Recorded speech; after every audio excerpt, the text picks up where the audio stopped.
the secret love story of the church pastor and the choir mistress. In the remote village of Kajindo, life revolved around the little compound church under the red clay roof.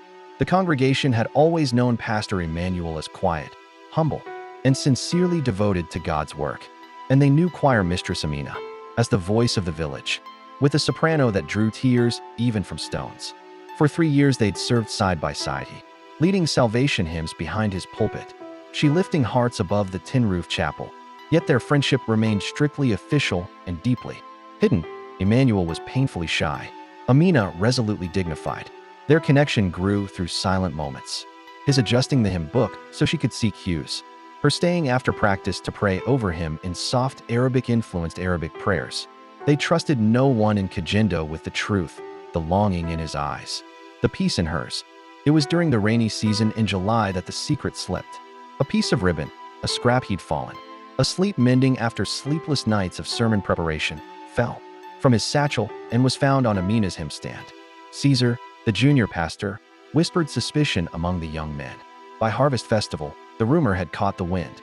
The next Sunday, the church was packed. Elders watched their every step. When the choir ended, Emmanuel stammered through his sermon as though his voice had shrunk. Amina held her gaze down. It was obvious to all. 2 hearts hung in agony under those rafters. Afterwards, while the dusty congregation waited beneath the acacia tree for the final blessing, the head elder demanded answers. With trembling hands, Emmanuel asked Amina to sit beside him before the crowd. In the hush, he confessed, "My heart has carried this burden for too long by solitary prayer." Amina rose and spoke clearly. "Yours is the same burden I dreamed in every corral." Shock turned to reverence. Villagers, though startled, murmured support. Innocence seemed possible only because both had loved in purity. The elders, after prayer, nodded that Emmanuel remained pastor and marry Amina in holy matrimony. That very afternoon, long after the rains cleared, a ring was passed from trembling palms, a small loop of fine gold fashioned by the ironsmith, engraved with dove and olive branch. Emmanuel got down on one knee in front of the whole village, under the deep shade of the acacia.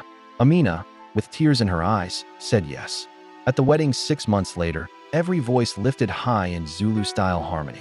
The lady who led the choir and the shy pastor were no longer hidden. They were joined in joyful daylight.